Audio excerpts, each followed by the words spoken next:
they're getting my money for 0%, and they won't lend it back to me for anything under 4.5%. That's the crime. Yeah, the banks are implicit in it, but where do you make a difference? You make a difference by protesting the Fed, because they're the ones that at least are partially run by the government. The president still has power to appoint the chairman. The Treasury is their source of funding. We run the Treasury, the people. yeah. We can make changes there. Corporations, you can protest all you want, and as long as they're not violating a law, they don't have to change, but we can change it with the government. So I think we need to protest the Fed and protest the Treasury as well. Okay. Protest all of Washington. It needs to move from Wall Street to Washington. Right. So explain again what you were talking about, the Fed and the 0%, the loaning.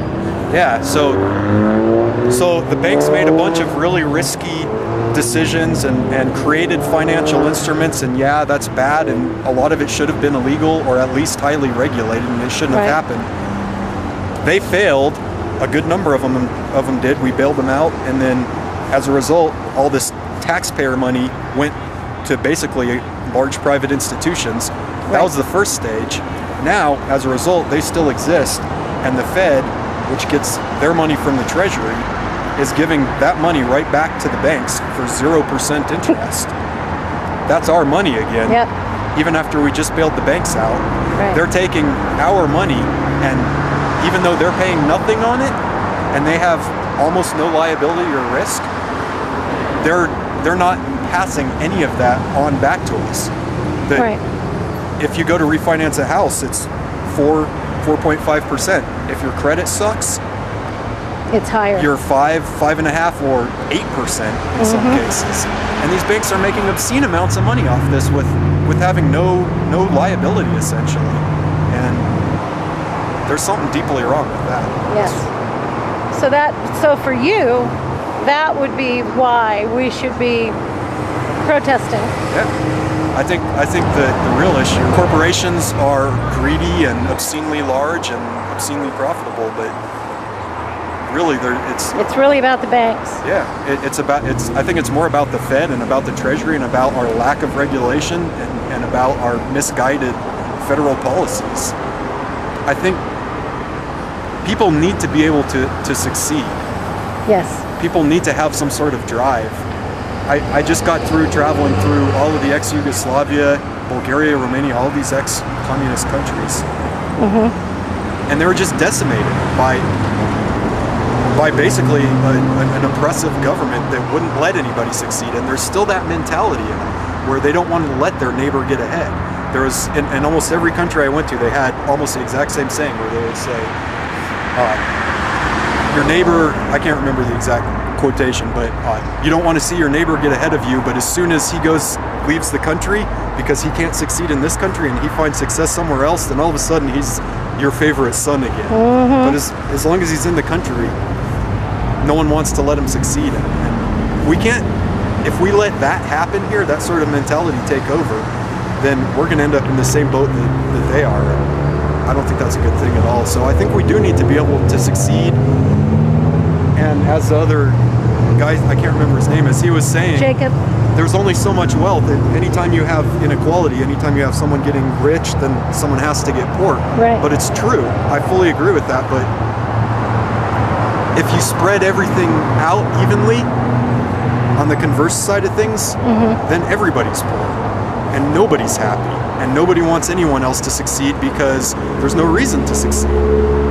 Because you're not going to get ahead. You're not going to get anything for it. And we're animals by nature. Yeah. We're just like a dog wants a treat and he'll do a trick for it. Humans aren't so different from animals. They're driven to succeed for a What prize, would basically. be your solution if we don't? I think we need more strict financial regulation, obviously. I don't think that financiers should be able to produce all these complex instruments that no one understands, even the bank next door. They just buy them because some credit rating agency says that they're good. I think that all needs to go away. There's nothing being produced. There's no real goods being generated.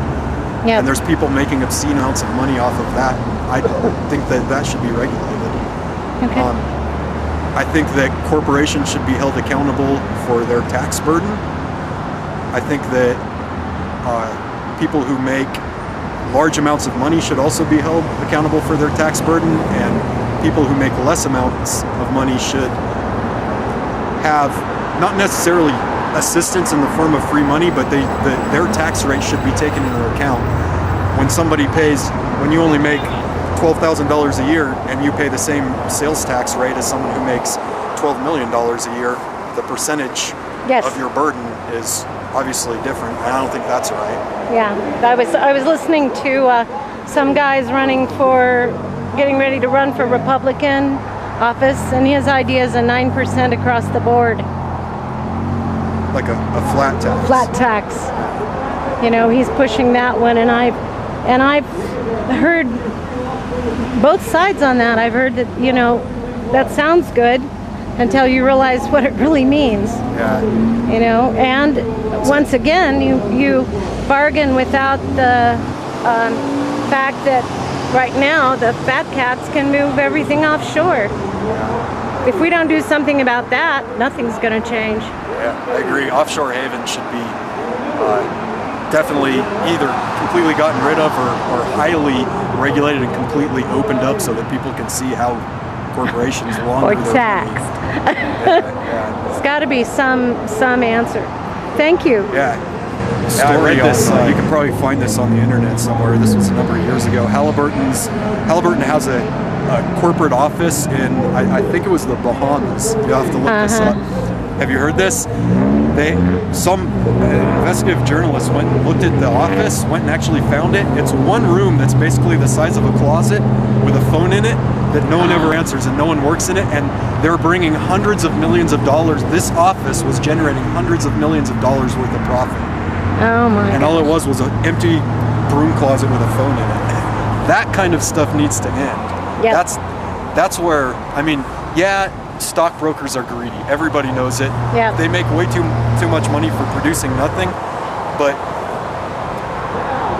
what can you do? They think that they're getting a fair wage they think that they're worth what they're getting paid, and someone's paying them, and it's a private agreement.